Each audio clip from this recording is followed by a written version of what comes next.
이번에는 KBS 충주 스튜디오 연결해서 북부권 소식 살펴보겠습니다. 박은지 아나운서 전해주시죠. 네, 충주입니다. 찬반 논란이 분분한 충주시의 조직 개편안이 시의회에서 원안대로 통과될 전망입니다. 결정표, 이른바 캐스팅 보트권을 쥐고 있는 시의장이 직권상정에 통과시키겠다는 입장이라 또 다른 논란이 예상됩니다. 김영준 기자의 보도입니다.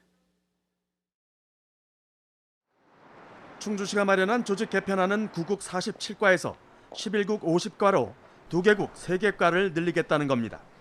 기존 9개국에서 미래비전 추진단과 환경수자원본부를 없애고 건설국과 생활민원국 등 4개국을 신설하겠다는 계획입니다. 이럴 경우 충주시의 정원은 1,498명에서 1,506명으로 8명이 늘어납니다. 이에 따른 비용도 7억 8천만 원가량 증가합니다. 통솔 범위를 적정화하고 기능에 맞게 부서를 재편한다는 것이 충주시의 설명이지만 자리 늘리기라는 논란에서도 자유롭지 않습니다. 공무원들의 꿈은 사실은 승진입니다. 승진을 위해서 또 충성을 다하고 열심히 일하고 이런 내용인데 사실은 이번 조직 개편을 통해서 그 2국 3과라는 승진 적체를 해소할 수 있는 부분이 좀 마련됐다고 보고요. 여기에다 대규모 조직 개편인데도 불구하고 입법 예고 기간을 5일밖에 두지 않을 정도로 서둘러 졸속으로 추진하고 있다는 지적도 있습니다. 이 때문에 더불어민주당이 반대하고 나섰지만 개편안은 원안대로 통과될 전망입니다.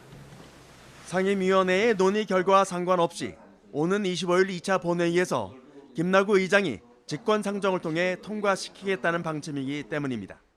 시민들한테 어느 정도 행정 서비스를 주느냐가 중요하다고 저는 보거든요. 그래서 이번 조직 개편한 건은 시민한테 행정 서비스 차원에서 많은 도움을 줄 거라고 생각을 해서 집행부안에 동의하는 거로 지금 생각을 하고 있습니다. 그래서 현재 충주시 의회의 구성은 국민의힘 9명, 더불어민주당 8명, 김나구 의장 등 무소속 2명입니다. 국민의힘은 찬성, 민주당은 반대로 맞선 상황에서 김 의장 등 무소속 2명이 찬성할 경우 안건은 그대로 통과될 수밖에 없는 구조이기 때문입니다. 이렇게 될 경우 상임위의 기능이 무력화될 수밖에 없다는 반발도 나오고 있습니다. 충주시의회에서는 지금까지 상임위원회의 의견을 계속 존중을 해줬다는 거거든요. 그런 관례를 깨는 그런 사례가 나오지 않았으면 좋겠습니다. 충주시 의회의 구성이 재편된 이후 충주시 조직 개편안을 계기로 캐스팅 보트를 쥔 무소속 2명의 힘이 확인되고 있습니다. KBS 뉴스 김영중입니다. 다음 소식입니다. 국민의힘 이종배 의원은 충주시 문화동 일대 전선 지중화 사업이 산업통상자원부의 내년도 그린 뉴딜 대상으로 선정됐다고 밝혔습니다. 이 사업은 충주시 문화동 1로터리에서 구민 삼거리 간 전통시장 주변 전선을 지중화하는 건데요. 총 사업비는 23억 원 규모입니다. 대천시가 내년 예산안을 1조 1,134억 원 규모로 편성해 시의회에 제출했습니다. 이는 올해 당초 예산보다 307억 원 늘어난 겁니다. 주요 사업별로는 노인 일자리 사업 208억 원, 기회발전 특구인 제4산업단지 조성 200억 원, 제천비행장 부지 소유권 이전 100억 원, 전국 단위 스포츠대회 개최 66억 원 등입니다. 이번 예산안은 내일 시작될 제천시의회 정례회 기간에 심사를 거쳐 확정됩니다.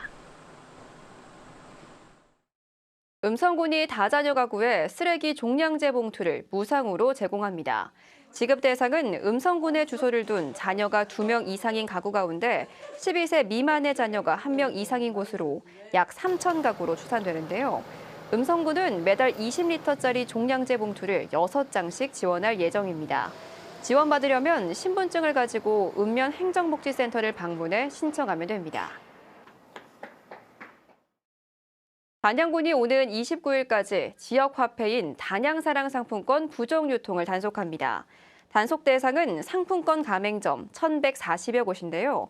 가맹점주가 단양사랑 상품권을 환전해 준 뒤 그 차액을 고객과 나눠 갖는 이상거래 등을 중점적으로 점검하게 됩니다. 단양군은 지역 화폐를 부정 유통하는 업체에 대해 가맹점 등록을 취소하고 과태료 부과 등 행정 처분할 계획입니다. 지금까지 충주에서 전해드렸습니다.